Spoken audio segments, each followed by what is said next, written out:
तो कैसे किया जाए भैया? दबा दिया जाए या छोड़ दिया जाए? छोड़ दिया जाए। और शानू भैया ने लाइन में भी दबाने के लिए दबा दबा दबा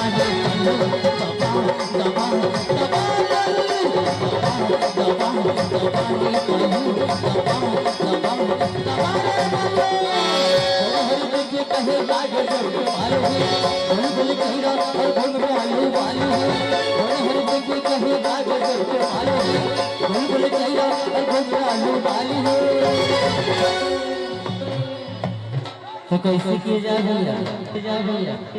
दबा दिया जाए पर किसको? दबा दबा दबा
तो कैसे किया जाए भैया?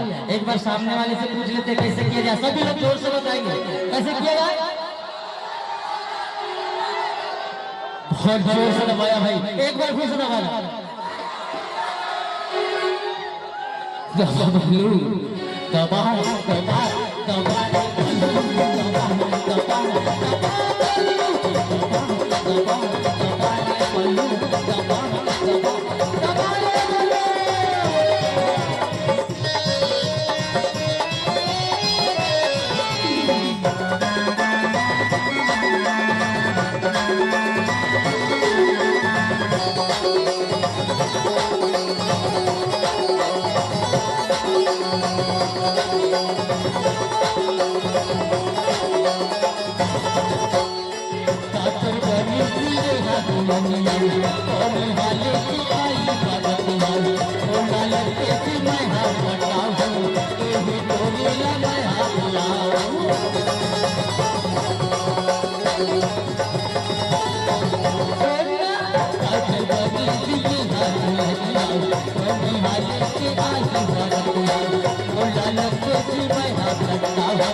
कैसे किया जाए हेलो भैया? फिर से सामने जाके पूछेंगे हम एक बार, क्योंकि लाइट पर जोर से होना। एक बार दूर तक आवाज देना चाहिए। क्या किया जाए? और एक बार इससे भी जोर से और दूर आवाज देना चाहिए। क्या किया जाए? दबा दबा